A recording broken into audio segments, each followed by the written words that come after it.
최고위원회의 시작하겠습니다. 이번 주에 경주 에이펙 정상회의가 시작됩니다. 2005년 부산에서 개최한 이후 20년 만에 개최되는 만큼 국민의힘은 경주 에이펙의 성공을 위해서 모든 힘을 보태겠습니다. 이번 에이펙은 단순한 정상 외교의 장이 아닙니다.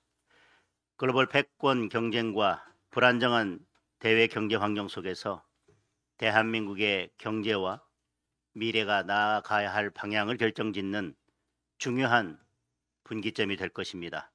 그리고 또 하나 중요한 것은 이번 에이펙은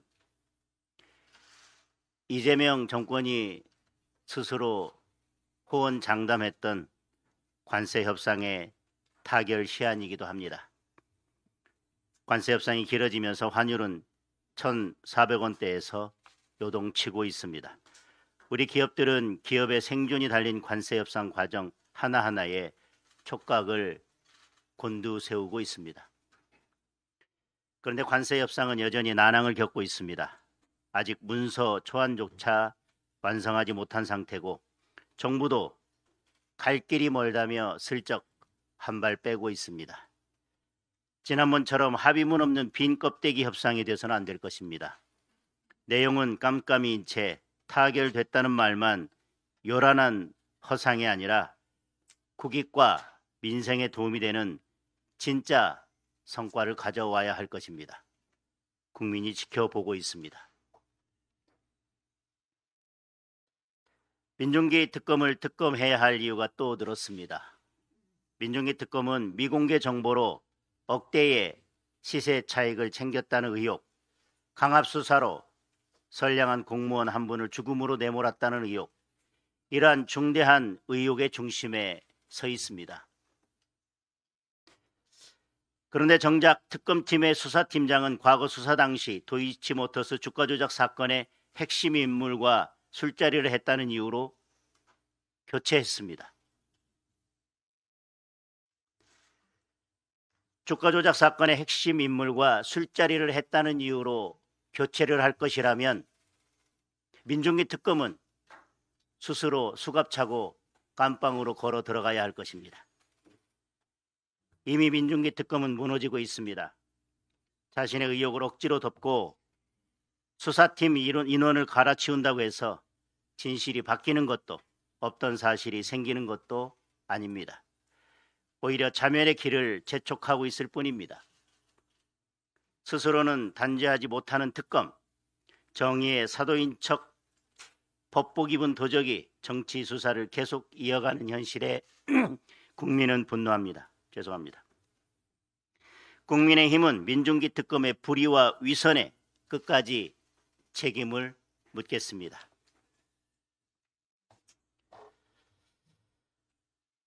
국민을 사회주의 이념의 실험 대상으로 삼고 내로남불로 국민에게 고통을 주면서도 정작 대통령은 자신이 져야 할 마땅한 법적 책임 앞에서 티끌만한 무게도 감당하려 하지 않고 있습니다. 오히려 이재명 대통령은 자신의 사건을 담당한 개인 변호사들을 국정의 중요한 자리에 알박기를 해놓고 자신의 법적 위기를 막아내는 방탄의 진지를 구축했습니다. 이에 발맞춰 민주당은 오직 한 사람, 이재명 대통령을 위한 이재명 사법부를 만들기 위해 사법개혁을 추진하고 있습니다.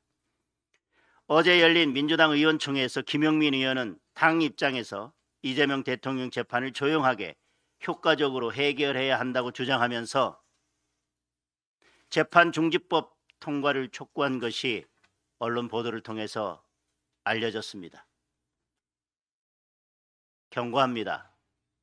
이미 국민의 인내는 한계에 도달했습니다.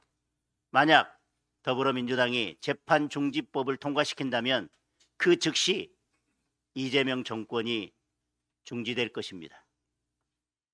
자신이 변호해서 잘 안다며 이재명 대통령의 무죄를 확신하고 오히려 그것을 넘어서 맹신하고 있는 이재명 무죄 호소인 법제처장의 발언을 그대로 따른다면 무죄가 확실한 이재명 대통령의 재판을 재개하지 못할 이유가 전혀 없습니다. 그렇다면 이재명 대통령의 5개의 재판이 당장 재개돼야 합니다. 절반의 국민도 대통령의 재판 재개를 바라고 있습니다.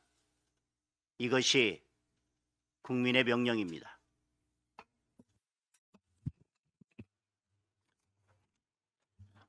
네, 요즘 외환시장이 요동치고 있습니다. 관세 협상이 석 달째 교착 상태에 있으면서 이달에만 원화 가치가 2.4%나 추락해서 환율이 6개월 만에 1,440원을 돌파하고 있습니다. 환율이 올라가면 수입 물가가 폭등하고 덩달아 서민들의 생활비 부담이 눈덩이처럼 불어나게 됩니다. 또 철강 수출은 지난 7월 이미 전년 대비 26%나 급감했습니다. 향후 반도체 등에 대한 품목별 관세 부과가 예고되고 있습니다. 외교 실패가 생활 물가 상승과 산업 붕괴로 번지고 있는 상황입니다. 미국은 매년 250억 달러씩 8년간 총 2천억 달러 현금 투자를 요구하고 있다고 전해지고 있습니다. 이에 대해 우리 정부는 매년 150억 달러씩 10년에 걸쳐서 1,500달러 현금을 납부하겠다고 제시한 것으로 보도되고 있습니다. 한국은행이 밝힌 우리 경제의 최대 감내 한도가 연간 150에서 200억 달러 수준입니다. 결국 이재명 정부의 협상안은 우리나라의 외환 여력을 한계까지 모두 소진시키는 방안입니다. 이게 과연 최선의 협상안인지 국민들은 궁금해하고 있습니다. 문제의 본질은 분명합니다. 지난 7월 말에 25%의 관세를 15%로 인하하면서 3,500억 달러의 대미 투자를 합의한 그것이 바로 원죄입니다. 중고차를 사더라도 현금을 낼지 카드를 할지 할부를 몇 개월 할지 고민하는 것이 기본입니다. 그런데도 불구하고 우리 경제 규모에 비해서 감내하기 힘든 대미 투자를 덜컥 약속한 감당할 수 없는 졸속 합의를 했던 것입니다. 이런 상황에서 대통령실의 불투명한 말바꾸기는 끝없이 이어지면서 국민들을 혼란의 구렁텅이로 몰아넣고 있습니다.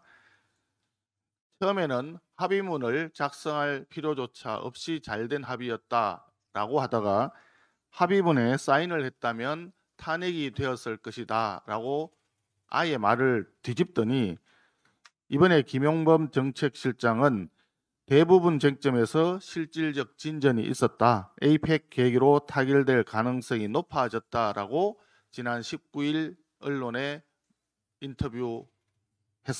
그러더니 미국을 다녀온 뒤 24일 에이펙은 코앞이고 날은 저물고 있어서 에이펙 계기 타결은 갈 길이 멀다라며 또다시 말을 뒤집었습니다. 국민들은 말의 성찬을 기다리는 것이 아닙니다. 희망 고문도 원하지 않습니다. 진실을 알고 싶고 사실을 정확하게 알려달라고 얘기를 하고 있습니다. 무책임하게 말바꾸기 하는 정부 고위 당국자들은 책임 있는 자리를 맡을 자격이 전혀 없다는 점을 이재명 대통령은 분명히 인식하기 바랍니다. 이재명 대통령의 인사에 대해서 한 말씀 드리겠습니다. 헌법에 다주택 금지 조항을 넣고 싶다라고 이찬진 금감위원장은 얘기를 했었습니다. 그런데 그는 서초구에 수십억짜리 아파트 2채에 상가 2채까지 보유한 슈퍼 다주택자였습니다. 위선의 대가라고 할 수 있겠습니다.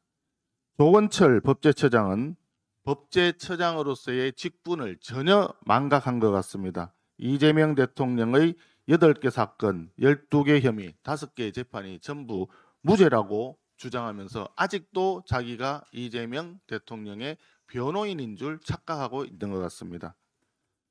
이재명 대통령의 연임과 관련한 헌법 개정 문제도 국민이 결단할 문제라고 하면서 현행 헌법을 정면으로 부정하는 발언을 서슴지 않습니다. 끝없는 위선의 이찬진, 맹목적 충성의 조원철 같은 사람들이 국가의 책임 있는 요직을 차지하고 있다 보니까 나라의 근간이 무너지는 것 아닌가 한숨 짓는 국민들이 많습니다. 문제의 원인은 능력과 전문성을 도외시하고 충성심에 초점을 맞춘 이재명 대통령의 보훈 인사 때문입니다. 대통령실, 법제처장, 금감원장, 국정원, 주 유엔 대사 그리고 더불어민주당 국회의원까지 무려 13명의 대통령 변호인이 요직을 차지했습니다. 이재명 대통령은 본인의 낙하산 변호사들이 나라를 망치고 결국 본인마저 망치게 될 것임을 분명히 알아야 합니다. 이재명 대통령에게 충고합니다. 위선의 끝판왕 이찬진 금감원장 그리고 홍위병의 끝판왕 조원철 법제처장을 즉각 경질하십시오. 그리고 최측근 변호인단에 대한 인사를 원점에서 재검토하기 바랍니다. 요즘 시중에서는 김현지 전 총무비서관보다도 최민희 과방위원장이 더 뜨고 있다는 말들이 많습니다. 최민희 과방위원장에게 한 말씀 드리겠습니다. 자녀의 결혼식 날짜를 유튜브 보고 알았다고 주장하시던 분입니다. 그런데 사진에 나온 걸 보니 축의금을 누가 냈는지 얼마씩 냈는지 아주 꼼꼼하게 확인하고 계시더군요. 피감기관 관계자들로부터 100만 원씩 적은 돈은 아닌 것 같습니다. 김영란법 위반 소지가 다분하고 뇌물 수수 소지도 많다고 법조계에서 말들이 많습니다. 이것도 돌려준다고 또 얘기했는데 돌려준 사실을 현금으로 받고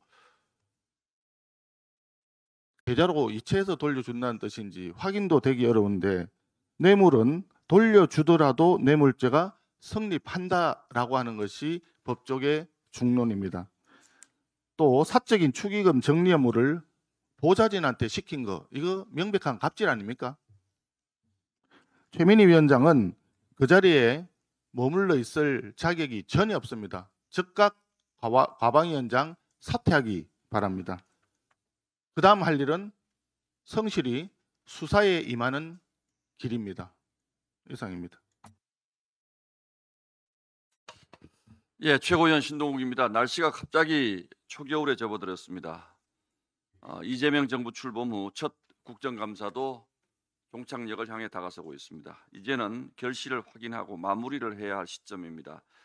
그러나 우리 국민들이 눈으로 보고 피부로 느낀 대한민국의 국회 국정감사는 다수당에 의한 무질서와 폭력적인 국회 운영뿐이었습니다.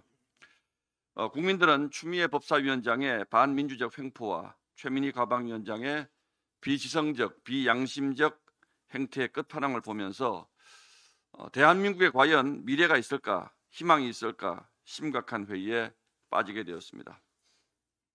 이재명 대통령이 저지른 모든 범죄를 무죄라고 확신한다는 법제처장, 그리고 여론에 밀려 사퇴하긴 했습니다만 돈 없으면 당장 집 안 사면 된다는 국토부 차관은 또 어떻습니까?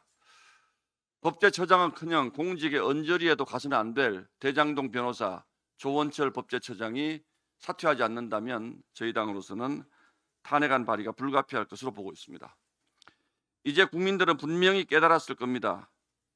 우리가 이뤄온 성장의 역사를 부정하고 대한민국의 자유민주적 질서를 부정하는 세력이 과연 누구인지, 대한민국의 미래를 위협하는 우리 내부의 적은 과연 누구인지 이번 국정감사를 통해서 그 실체가 뚜렷하게 드러났습니다. 민주당은 자유민주적 기본 질서를 해체하려 하고 있습니다. 민주당은 법치주의를 무너뜨리려 하고 있습니다. 민주당은 우리가 소중히 갖고 온 삶의 터전을 위협하고 있습니다. 그리고 그들만의 세상을 만들려 하고 있습니다.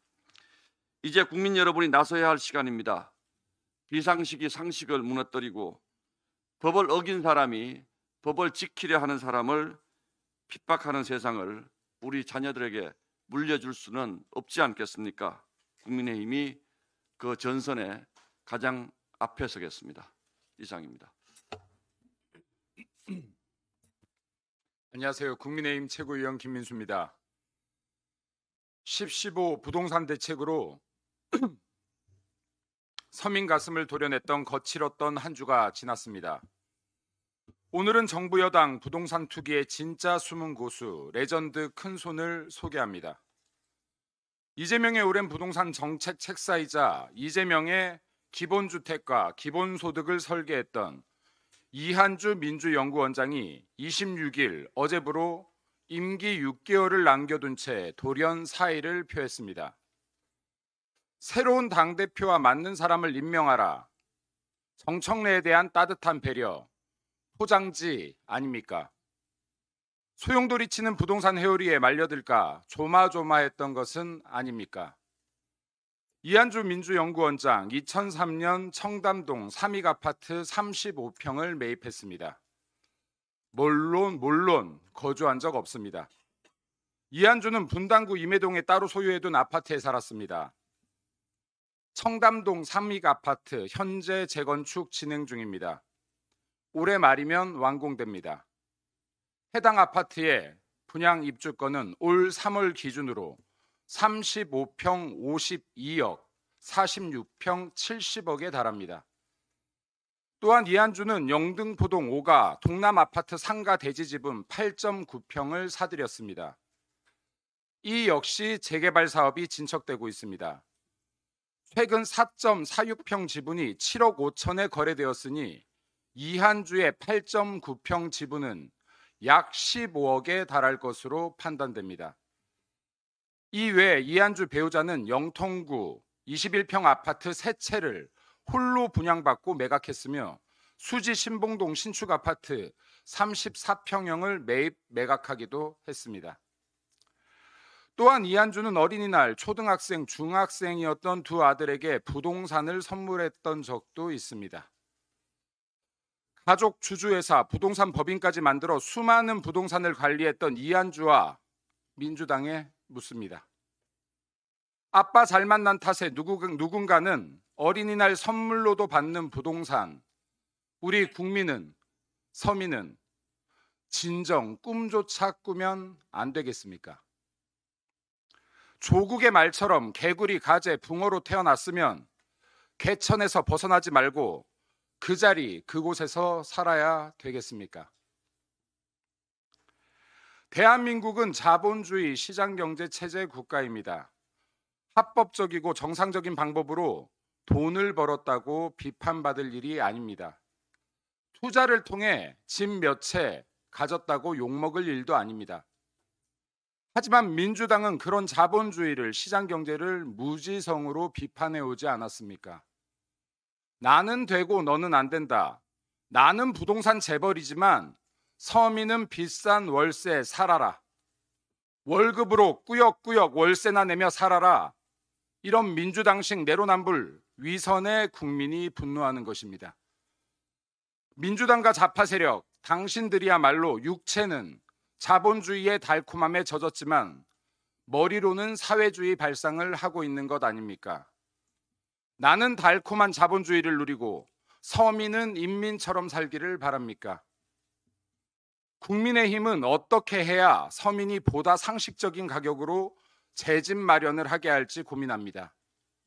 민주당은 어떻게 하면 나는 한 채라도 더 사고 서민은 제 집 마련의 꿈을 포기하게 할지 고민합니다. 이재명과 민주당은 부동산 정책을 전면 철회하기 바랍니다. 더 이상 국민의 심장을 도려내지 않기를 바랍니다. 그리고 민주당의 SNS 태그까지 걸었지만 돌아오지 않는 답변에 대해 다시 요청드립니다. 민주당과 일부 언론은 중국인 무비자 입국 정책에 대한 우려에 대해 여전히 혐중이라며 혐중몰이를 하고 있습니다. 차이나머니의 시장 교란 및 한국 기업 경영권 및 기술 탈취에 대한 경고를 교모의 편집 왜곡하며 조롱하고 있습니다. 민주당의 한정희 정책위 의장과 조국혁신당, 조국 등 책임 있는 자리에 있는 분들께서 친히 저 김민수를 직간접적으로 거론하며 국민을 선동한다 조롱하였으니 국민들 앞에서 정책 토론을 제안합니다. 무비자 입국, 캄보디아 사태, 부동산 정책 모든 주제 다 좋습니다. 차이나머니까지 꼭 얹어서 토론 한번 합시다. 누가 정보를 왜곡하고 선동하는지 국민 앞에서 공개 토론을 요청드립니다.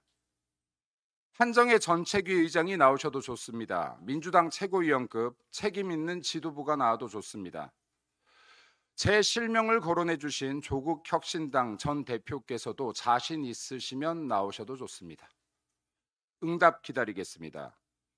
국민을 거짓 선전으로 선동할 대상으로만 바라본다면 이재명 정권 역시 그 수명을 다하지 못할 것입니다. 이재명 재판 속개합시다.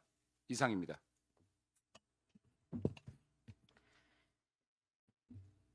네, 민주당 정권의 처참한 공적 마인드 수준에 대해서 저도 한 말씀 드리겠습니다. 공직자와 지도자가 가져야 할 공적 마인드, 퍼블릭 마인드셋은 자신의 위치와 소명, 권한에 대한 객관적 이해에서 시작합니다. 잘 모르겠으면 국민들 입장에서 한번 생각해 보면 됩니다. 내가 한 말이, 내가 한 일이, 내가 한 행위가 국민에게 욕을 먹을지 공감을 얻을지 그걸 깨닫는 것이 그렇게 거창한 일일까요? 민주당은 왜 이러한 공사 구분과 책임의식, 부끄러움이 현저히 떨어지는 것일까요? 바로 지도자로서 공적 마인드가 없기 때문입니다. 내 집 마련에 사다리를 걷어찬 11호 부동산 정책의 책임자, 국토부 1차관은 정작 자신은 30억대 아파트 갭 투자를 해놓고선 제가 자선사업가는 아니잖아요? 라고 뻔뻔하게 말합니다. 이 정책을 당에서 이끈 김병기 민주당 원내대표 또한 자신은 야무지게 잠실 40억대 아파트를 사놓고선 국민에게 일말의 미안함이나 부끄러움이 없습니다. 이런 사람들이 남에게는 인내와 선회를 강요하면 어떤 국민이 따르겠습니까? 어떻게 이 정부에서는 이렇게 강력한 부동산 규제책을 내놓으면서 다주택 고위공직자 단 한 명도 집을 파는 신용조차 안 한답니까? 이재명 대통령 변호인 출신 법제처장의 뻔뻔함도 기가 찹니다. 보훈 인사라는 국민 비판이 조금이라도 두려웠다면 법제처장으로서 중립성과 공적 마인드가 조금이라도 있었다면 국회에서 이재명 대통령은 무죄라고 감히 말할 수 없었을 겁니다. 국회 과방의 최민희 위원장도 공적 마인드 제로입니다. 자신의 직장에서 딸이 결혼하는데도 몰랐다고 하고 국감기간 상임위원장의 혼사에 피감기관이 받을 압박감과 이해충돌을 지적하는데 화는 좀 안 받을 걸 그랬다라고 말합니다. 자녀 경사를 치러본 수많은 공직자와 국회의원들이 최 위원장의 과감함과 뻔뻔함에 혀를 내두르고 있습니다. 정치인에게 가장 중요한 것은 공적 목표와 사적 욕망의 밸런스를 찾는 것이라고 합니다.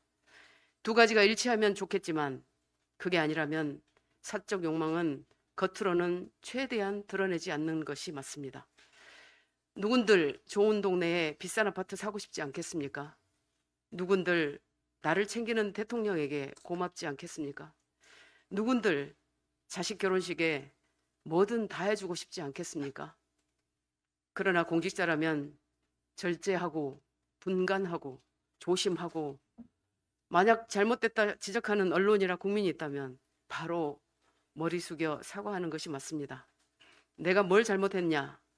언론과 국민에게 대드는 것이 아니라 반성하는 듯한 모습이라도 보이는 것, 그것은 위선이 아니라 품위이고 예의입니다. 출범 넉 달 만에 한 줌 권력에 취해 분별력을 잃고 휘청거리는 민주당 정권을 보면서 국민의 근심이 나날이 커지고 있습니다. 마지막으로 반도체 AI 첨단산업특위위원장으로서 저도 아이팩에 대해 할 말씀 간단하게 드리겠습니다. 오늘 천년고도 경주에서 APEC이 시작됩니다. 세계 공급망의 규칙, 디지털 무역의 표준이라고 했지만 한국 기업은 이미 초인류로 질주하고 있습니다. 그러나 정치가 그 속도를 따라가지 못한다는 국민의 질책 또한 무겁게 받겠습니다. 정부, 기업, 지방이 원팀으로 움직이고 정치는 뒷받침하겠습니다. AI 반도체, 에너지, 통관, 표준을 묶은 패키지로 파트너들과 합의하고 중소 스타트업 청년에게는 글로벌로 뻗어나가는 통로를 열어주어야 합니다. 경주의 품격으로 에이펙의 성과를 대한민국의 실력으로 국민의 체감을 만들겠습니다. 안전과 편의를 끝까지 챙기며 성공 개최를 우리 국민의힘은 뒷받침하겠습니다. 연결, 혁신, 번영, 경주에서 시작하겠습니다. 국민의힘이 결과로 말하는 정치를 에이펙에서도 보여드리겠습니다. 이상입니다.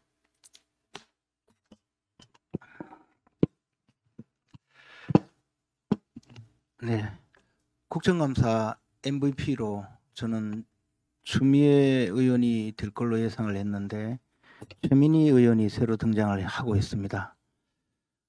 이미 인터넷에서 최민희 의원의 막춤이 유행을 했었습니다.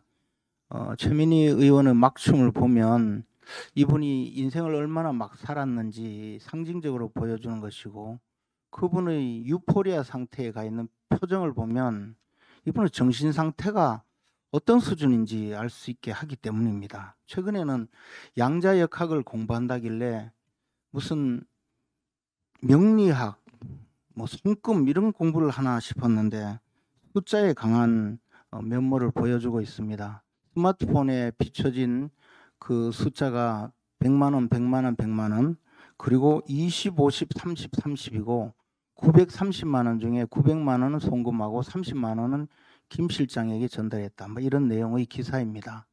이 내용이 국정감사 기간 중에 그것도 자신이 근무하고 있는 국회 경내에서 자식의 결혼식을 하는 것도 정상이 아니지만 그 과정에 5만 곳에 그 요구를 해서 화환을 진열했다, 이런 기사도 나오고 있는 이 판에 드디어 숫자가 제시된 것입니다. 이 숫자는 사실 굉장히 명료합니다. 그리고 그 입금한 것인지 아니면 전달한 것인지 알 수는 없지만 그 사람들에 대해서 유관기관이라고 아마 국정감사 피감기관일 가능성이 많은데요. 그 사람들에 대해서 축의금 액수가 나온 것입니다. 저는 제 형제 자매와 저와 함께 근무했던 직원이 결혼을 하는 경우, 이런 경우 외에 100만 원의 축의금을 준 기억이 잘 없습니다. 그런데 이 축의금이 지금 등장한 것이 최소 5명 정도가 100만 원의 축의금을 준 것으로 보이는데, 이게 도대체 누구인지 또는 그 이상의 축의금이 얼마인지를 축의금 대장을 압수해서 밝혀야 되지 않겠습니까? 형사법적으로 보면 뇌물죄가 명백할 것이라고 생각을 합니다. 만약에 뇌물죄에 해당되지 않더라도 100만 원 이상이면 김영란법 위반이죠. 그런데 최민희 의원이 누구입니까? 최악질 갑질 의원 아닙니까? 아마 많은 분들은 갈취당했을 가능성이 많습니다. 그래서 이분에 대해서는 명백히 수사를 해야 됩니다. 단순히 수사를 해서 될 일이 아니죠. 축의금 대장을 압수하려면 공수처가 나서든 검찰이 나서든 하루빨리 압수수색 영장을 발부해서 최민희 의원을 압수를 해야 됩니다. 그리고 스마트폰도 뺏어야 되겠죠. 그리고 지금 이 산호비도 아니고 국회 보좌관이 왜 국회의원의 축의금 대납을 하고 송금을 하고 받아가지고 김 실장에게 전달하고 이런 일을 합니까? 이분도 수사를 해야 합니다. 이 수사 대상이 명백합니다. 이런 일은 하지 않고 지금 무슨 관련 사건 수사를 해야 되네 마네 하는 검찰 여러분들, 자신들이 왜 수사기관인지 밝혀주십시오. 한번 국민 앞에 정체성을. 최민희 의원에 대해서 수사를 개시하시기 바랍니다. 그렇지 않으면 계속 말씀드렸다시피 검찰은 수사권을 박탈당해도 등 아무런 그런 이의 제기를 할 필요가 없는 기관이 될 것입니다. 마칩니다. 네, 청년 최고위원 우재준입니다. 어제 최민희 과학기술정보방송통신위원장이 국회 본회의장에서 피감기관, 대기업, 언론사, 관계자들의 이름과 액수가 함께 적힌 축의금 리스트를 보좌진에게 전달하는 장면이 언론사 카메라에 포착되었습니다. 30만 원에서 100만 원까지 액수도 고액입니다. 양자역학 공부하신다더니 축의금 더하기를 위해서 산수 공부를 한 것입니까? 국정감사 기간에 국회에서 자녀의 결혼식을 거행하고 피감기관으로부터 거액의 축의금을 받는 행위는 청탁금지법 위반 가능성이 매우 높은 행위이며 뇌물죄에도 해당할 수 있는 사안입니다. 설마 15억 정도면 서민 아파트라고 발언한 어느 의원님의 말씀처럼 다들 서민이라면 한 명당 몇백만 원씩 축의금을 누구나 쉽게 받으며 산다고 생각하신 것은 아닌지 심히 걱정됩니다. 논란이 일자 최민희 의원실에서는 부랴부랴 해당 텔레그램 메시지가 받은 축의금을 반환하기 위한 목적이라고 밝혔습니다. 믿기 어려운 변명입니다. 이미 카드 결제 기능까지 포함된 청첩장이 전달되었고 피감기관으로부터 축의금을 받았으며 정리하고 있다는 사실 자체가 밝혀졌습니다. 공개된 텔레그램 메시지상에서 최민희 위원장은 명백히 900만 원 입금 완료라고 전달하고 있습니다. 상식적으로 축의금을 반환하기 위한 메시지를 주고받았다면 입금 완료보다 반환 완료라고 표현하는 것이 적절하지 않습니까? 도저히 믿을 수 없는 말들을 늘어놓고 있습니다. 반환 기준은 어찌 되는 것입니까? 현금으로 낸 사람들도 돌려주고 있습니까? 오랜 시간을 언론계에서 종사해온 최민희 위원장에게 상임위 소관 업무와 관련되지 않은 사람을 찾기가 더욱 어렵지 않겠습니까? 개인적인 인연과 직무 관련성을 엄격하게 적용했다고 자부할 수도 있습니까? 최민희 위원장의 자녀 결혼식과 관련해 연속적으로 발생한 1년의 사태를 지켜보고 있는 국민의 관점에서 과연 그러한 변명이 이해될 수 있을지 의문입니다. 혹시 성의를 보이지 않은 기관과 기업에게도 상임위장에서 무차별적으로 남발하고 있는 퇴장을 요구하기 위한 데스노트를 만들고 있었던 것은 아닌지 심히 우려됩니다. 최민희 위원장에게 요구합니다. 이번 자녀 결혼식에서 받은 축의금 내역 전체와 반환 내역을 공개하십시오.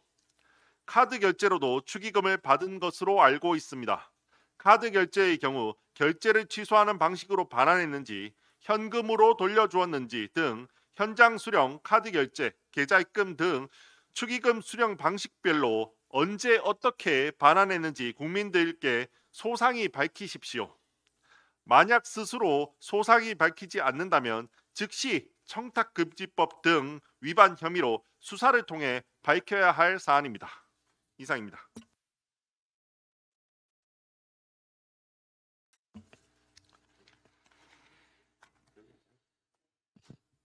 이재명 정권이 6.27 대출 규제, 9.7 공급 대책, 10.15 수요 옥죄책까지 세 차례 부동산 대책을 내놓았습니다.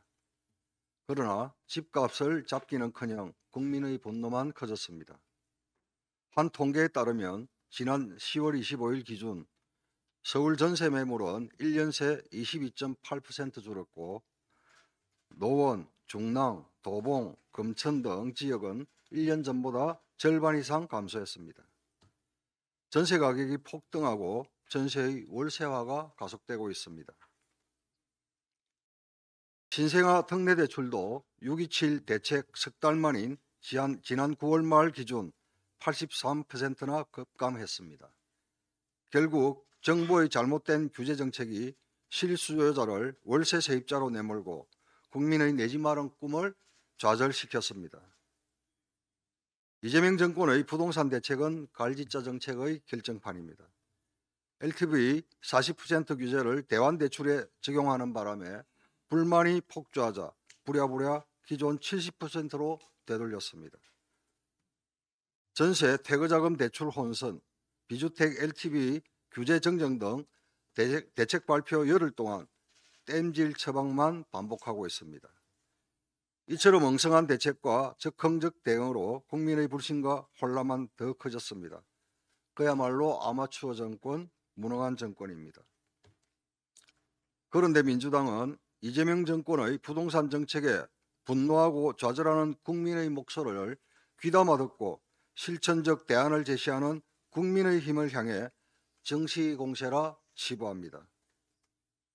게다가 민주당 박수현 대변인은 국민의힘을 향해 10.15 대책을 비판하려면 정책 대안을 내놓으라고 합니다. 국민의 분노를 직시하고 그 목소리를 귀담아 듣고 실천하면 됩니다. 그동안 국민의힘이 제시한 부동산 대책을 제대로 듣기나 한 것입니까? 실효성 있는 대안을 제시하는 야당 대표의 뒷덜미를 붙들고 시비할 시간에 국민의 목소리를 제대로 경청하는 자세부터 다잡기 바랍니다. 그간 국민의힘이 주장한 대책 다시 한번 말씀드립니다. 10.15 수요억제책은 철회하십시오.